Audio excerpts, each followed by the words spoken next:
বঙ্গ TV ওই চুলখোলা বিয়াদব মেয়েটা, বেহাড্ডা মেয়েটা, এদিকে আমি দেহ ব্যবসায়ী ছাড়া ধরি না।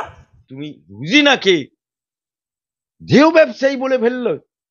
আজকে যদি কেউ বলে তোমার বউ দেহ ব্যবসায়ী, তখন তুমি কি জবাব দেবে? আর বঙ্গ টিভি ঠোঁট পালিশ লাগিয়ে মাথার চুল খুলে ওই মেয়েটা আর ইন্টারভিউ নিচ্ছে। চুল খুলে লিপস্টিক মেখে সে বাইট নিচ্ছে, তাকে দেহ ব্যবসায়ী বলছে। হাই খোদা!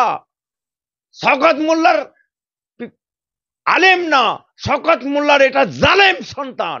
আজকে বাংলার মানুষ, বাংলার মুসলমানরা জাগো, এরকম ইয়াসিনদেরকে বয়কট করো, এরকম ইয়াসিনদেরকে বাড়ি ঘেরাও করো, এরকম ইয়াসিনদেরকে বাড়ি থেকে গ্রাম ছাড়া করো, তবেই জানবো মুসলমানরা আল্লাহ ছাড়া কারোর কাছে মাথা নত করে না। কাপুরুষ ইয়াসিন, তুমি ঘুঘু দেখেছো, ঘুঘুর ফাঁদ এখনো দেখোনি। রুজিনার সাথে পাঙ্গা নিয়েছো, এই পাঙ্গার ফল তোমাকে কোনো দাদা বাঁচাতে পারবে না, কোনো দিদি বাঁচাতে পারবে না, কোনো হারামজাদা তোমাকে বাঁচাতে পারবে না। জেলের ভাত তোমাকে খাওয়াবেই। আপনার নাম রেখেছে কুণাল ঘোষ, সেই কুণাল ঘোষ রুজিনার পেছনে লাগাতে আজকে ছিনাল ঘোষে পরিণত হয়ে গেছে। আর কুণাল ঘোষ রুজিনার পেছনে লাগে না। নমস্কার দর্শক, আমি রোজিনা রয়েছে আপনাদের সঙ্গে। আপনাদেরকে জানিয়ে রাখতে চাইবো যে আপনারা জানেন সম্প্রতি একজন, আমি হুজুর বলবো না, আমি কাপুরুষ বলবো, কাপুরুষ ইয়াসিন, মৌলানা ইয়াসিন কাপুরুষ কার্যত আমার সম্বন্ধে মন্তব্য করেছেন, দেহ ব্যবসায়ী বলে আক্রমণ করেছেন, সাংবাদিককে দেহ ব্যবসায়ী বলছেন। আমি অলরেডি চিঠি করছি, জাতীয় মহিলা কমিশন থেকে শুরু করে আমাদের সিপি থেকে শুরু করে অলরেডি চিঠি করছি সবাইকে। আর আমার সঙ্গে রয়েছেন আইনজীবী আলী আফজাল চাঁদ। কথা বলবো। বলছি, মুখের সামনে ক্যামেরা থাকলে কি যা খুশি তাই বলা যায়? দেখুন, ইয়াসিন বর্ধমানে বাড়ি, এর বাপ বলছে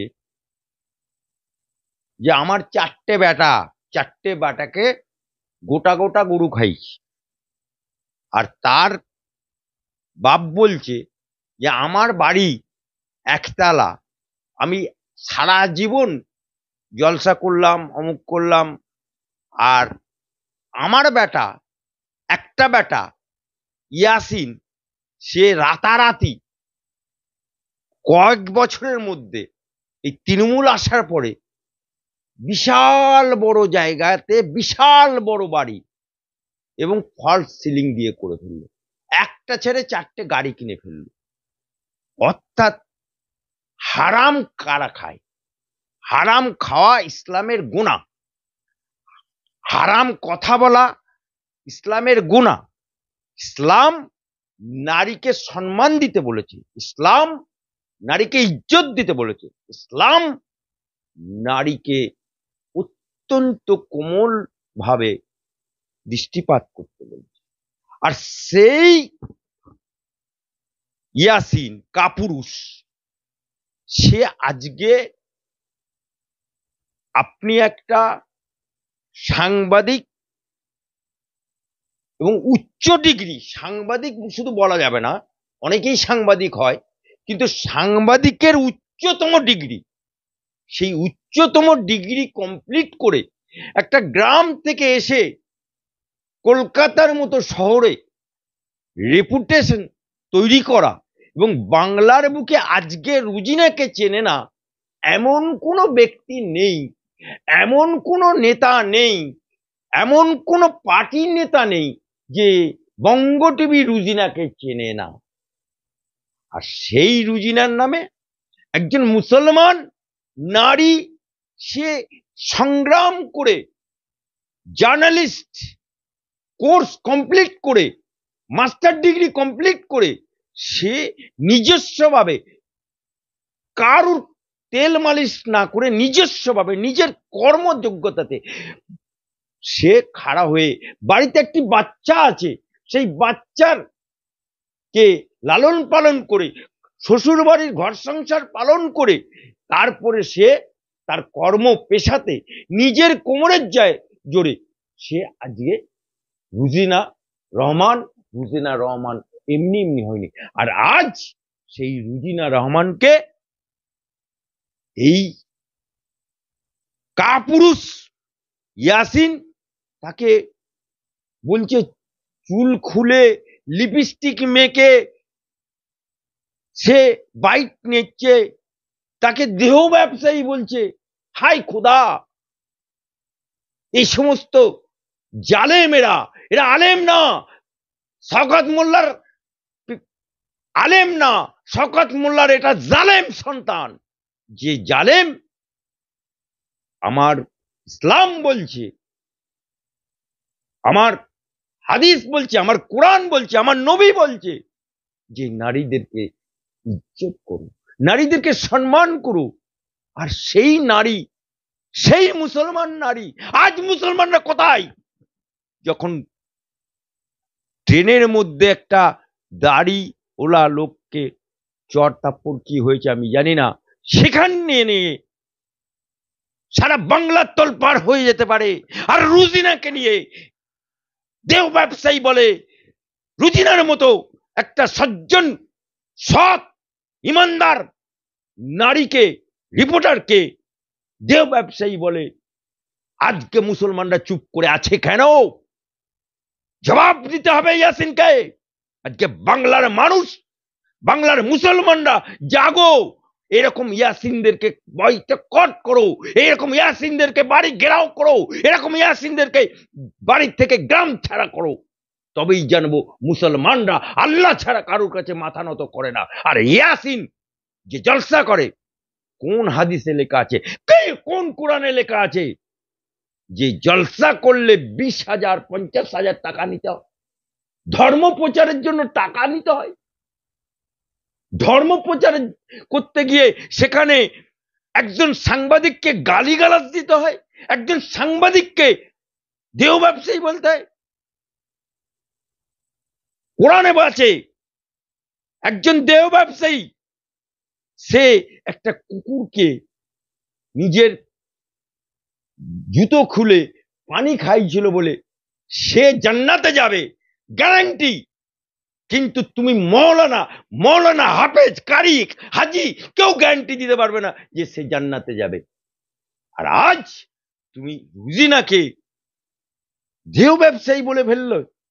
আজকে যদি কেউ বলে তোমার বউ দেহ ব্যবসায়ী, তখন তুমি কি জবাব দেবে?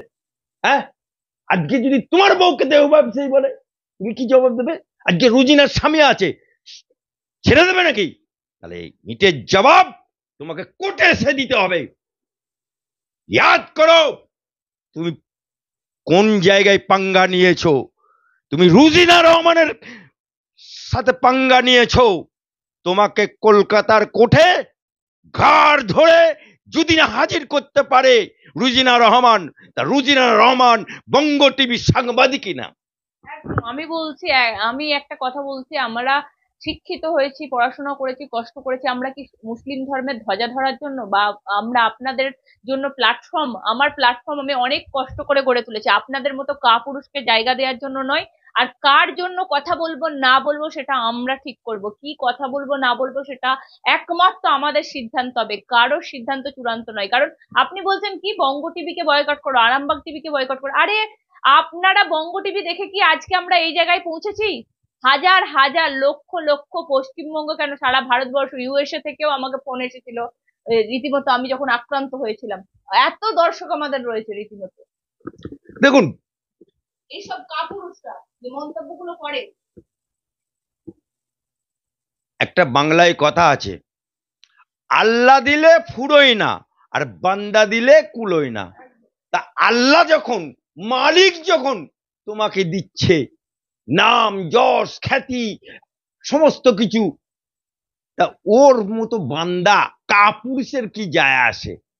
ওর মতো বান্দা কাপুরুষ, ও যদি এত মেধাবী হতো, এত বড় মৌলানা হতো, এত বড় কারি হতো, তাহলে তো সরকারি চাকরি পেত, সরকারি চাকরি পেত যদি মেধাবী। কিন্তু ও সরকারি চাকরি পায়নি। ও একটা প্রাইভেট খারিজি মাদ্রাসা গলসিতে চালায়, বাড়ি তো পাড়াতে, থানা গলসি। সে একটা খারিজি মাদ্রাসায় তা চালায় এবং কোথায় জিহাদিদের সাথে কার সাথে যোগ আছে সব তদন্ত হচ্ছে। কাপুরুষ ইয়াসিন, তুমি ঘুঘু দেখেছো, ঘুঘুর ফাঁদা কোনো দেখোনি।